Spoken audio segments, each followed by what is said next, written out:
ఒక వ్యక్తిగా నాకు బీటెక్ చేసిన వ్యక్తిగా రైతు సంబంధించిన మార్కెట్ల డైరెక్టర్గా అవకాశం ఇచ్చినందుకు సార్ గారికి ప్రత్యేక ధన్యవాదాలు తెలియజేస్తున్నాను. గ్రామంలో చాలా సమస్యలు ఉన్నాయి సార్, అవన్నీ మా మాజీ సర్పంచ్ గారు తెలియజేస్తారు మీకు.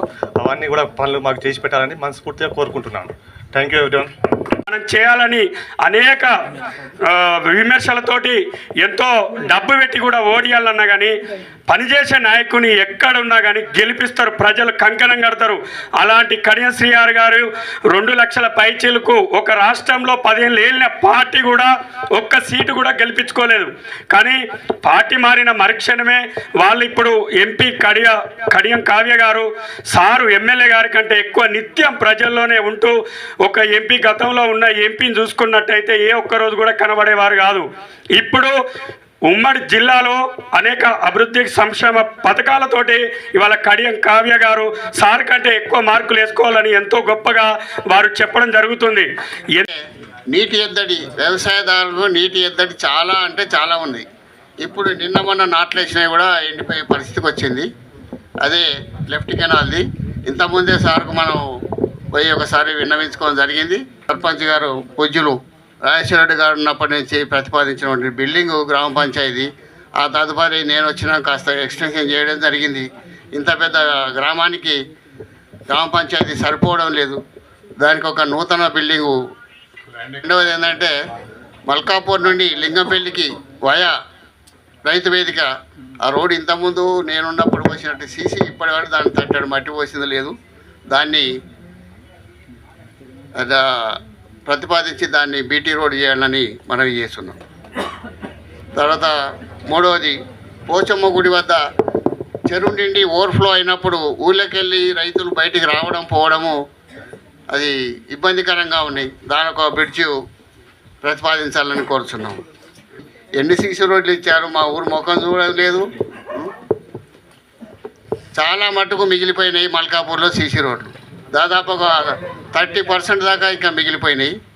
కాబట్టి ఒక 1000 మీటర్ల వరకు సీసీ రోడ్లు ఇప్పించగలని కోరుచున్నాం. తర్వాత మల్కాపూర్ చిలుపూర్కి మా కనెక్షన్ లేదు, పోతే మళ్ళీ వెంకటార్పేట తిరిగిపోవాల్సిందే.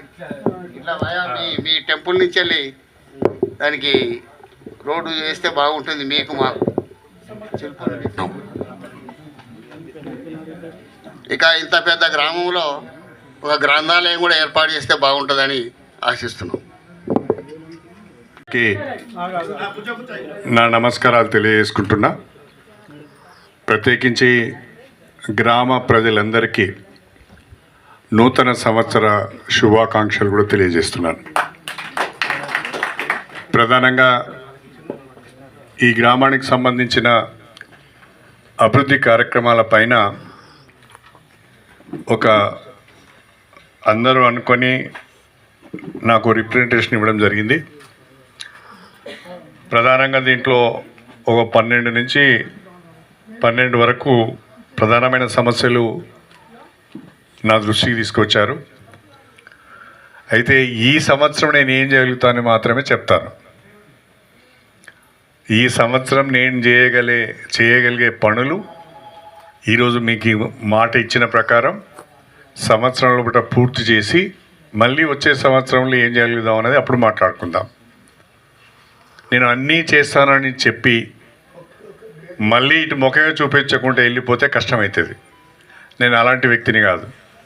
చేస్తా అంటే ఏదైనా రకంగా కష్టపడి దానికి నిధులు సమీకరించి ఆ పని పూర్తి చేయిస్తానని చెప్పి నేను ఈ సందర్భంగా తెలియజేస్తుంటాను.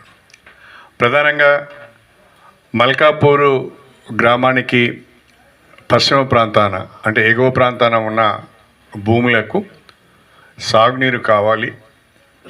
మల్లన్న గండి నుంచి ఏదైతే ఎత్తిపోతల పథకం మనం చేపట్టామో ఆ ఎత్తిపోతల పథకం ద్వారా మన గ్రామంలో ఉన్న ఎగువ ప్రాంతాలకు సాగునీరు అందించే అవకాశం ఉంది అని చెప్పారు.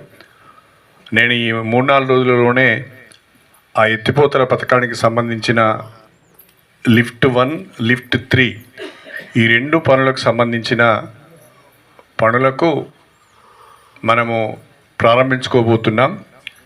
పనులు ప్రారంభించబోతున్నాం.